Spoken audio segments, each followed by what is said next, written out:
오늘 우리가 함께 볼 하나님의 말씀은 민수기 31장입니다.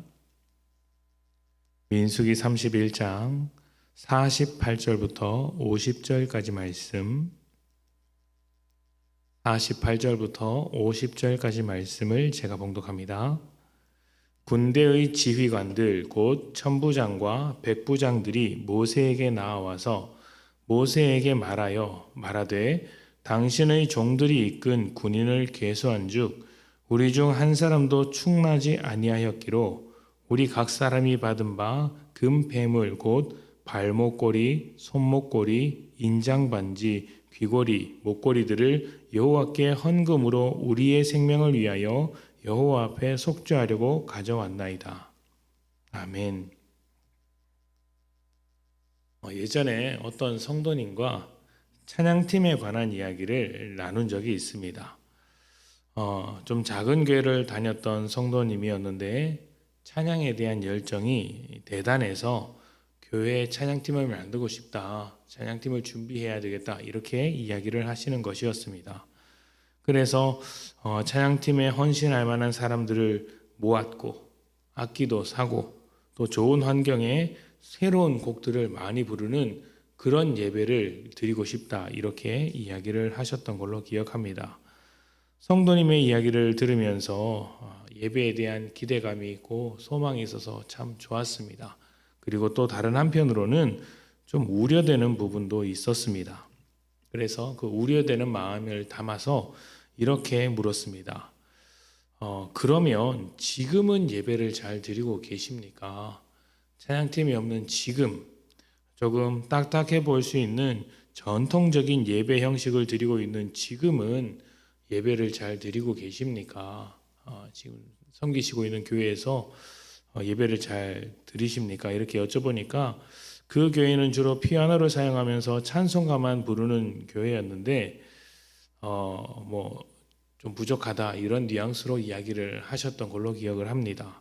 그래서 찬양팀이 생기고 하면 더 생기 있는 예배, 좋은 예배를 드릴 수 있을 것이라고 강조하시면서 이야기를 하시는 것이었습니다. 그 뒤로 그분과 좀 길게 이야기를 했는데 결론은 악기 하나 없이 예배를 드려도 또 찬양팀과 함께 드리는 예배와 또 이제 그렇지 않은 예배를 할지라도 사실은 그 예배의 내용, 예배를 드리는 마음은 똑같아야 한다라는 것이었습니다. 왜냐하면 예배는 음악 시간이나 콘서트와는 다르기 때문이죠. 예배는 하나님을 만나는 시간이기 때문입니다. 음악이나 찬양이 도움이 될 수는 있어도 본질은 아닙니다. 하나님께 우리를 내어드리며 하나님을 높여드리는 것이 예배이고 하나님과 깊이 만나는 것이 예배의 본질이기 때문에 찬양팀이 없더라도 이러한 예배는 동일하게 드릴 수 있어야죠. 이 점을 놓치면 아무리 훌륭한 찬양팀이 있고 아무리 훌륭한 인도자가 있고 대단한 예배의 여러 가지 요소들이 있다고 할지라도 정작 예배를 드리는 것에 있어서는 실패할 수 있다는 것입니다. 똑같이 보여도 본질을 알지 못하면 다르게 받아들이죠. 아니면 틀렸다고도 할 수 있는 것이죠. 한 끗 차이 같아 보이지만 완전히 다를 수 있다는 것입니다. 그리고 우리의 믿음도 그렇습니다. 믿음이 중요하지만 그 믿음의 내용이 무엇이냐고 할 때 완전히 다른 믿음으로, 다른 삶으로 살아갈 수도 있다는 것이죠. 미디안과의 전쟁이 끝나고 지휘관들이 모였습니다. 미디안과의 전쟁은 하나님의 원수와 다투는 것이었으며 또 하나님의 원수가 되지 않도록 자신을 지키는 싸움이기도 했습니다.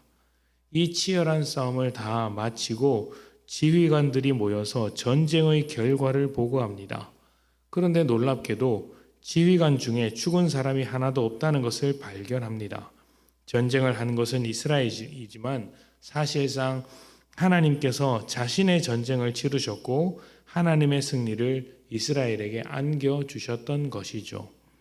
하나님의 온전한 승리를 기뻐하며 지휘관들은 하나님께 헌금을 드리는데 이 헌금을 두고 자기의 생명을 위한 속죄의 헌금이다. 이렇게 이야기를 합니다.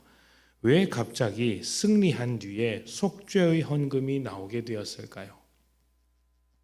성경이 그 이유를 정확하게 말하고 있지는 않지만 몇 가지 추정할 수 있는 내용들이 있습니다. 일단 인구 조사를 하는 것은 하나님만이 할 수 있는데 군대의 숫자를 세기 위해 인구 조사를 했기 때문이라는 이야기가 있습니다. 또 다른 이야기로는 전쟁 중에 피를 많이 흘렸기 때문이라고도 이야기를 합니다. 아니면 또 다른 이유들이 있을 수 있겠죠.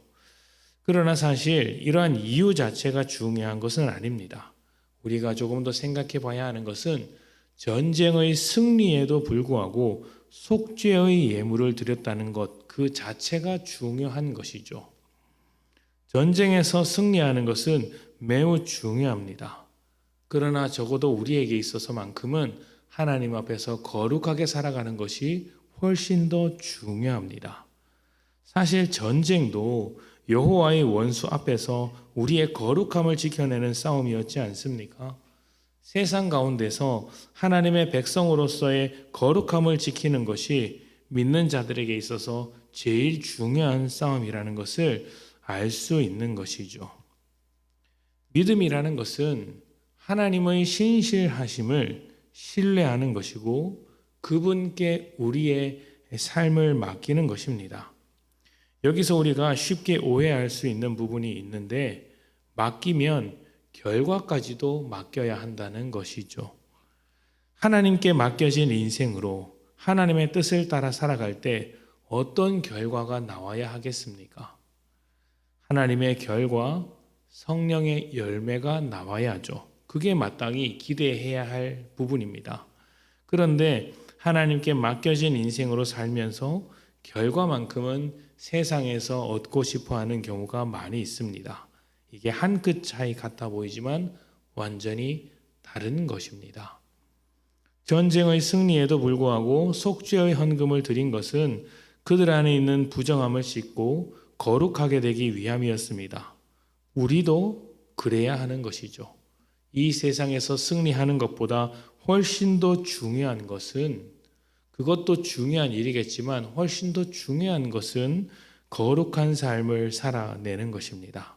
믿음은 우리를 하나님을 신뢰하게 만들고 하나님의 자녀로 살도록 하는 것이기에 이 믿음을 붙들고 살아간다는 것은 거룩한 삶을 살아가겠다고 말하는 것입니다. 그렇다면 내 삶의 결과도 거룩함으로 나와야지 이 세상에 대한 성공이라든지 아니면 이 세상의 어떤 가치를 가지고 판단해서는 안 된다는 것이죠. 우리를 이 땅에서 빛과 소금으로 살게 하신 하나님의 부르심이 우리에게 있습니다. 어떻게 응답해야 되겠습니까? 우리 삶의 거룩한 열매로서 응답해야 되지 않겠습니까? 여러분이 이 세상에서 거룩한 열매를 맺음으로 세상을 주장하는 성도가 아니라 하나님을 주장하는 성도 되시기를 원합니다.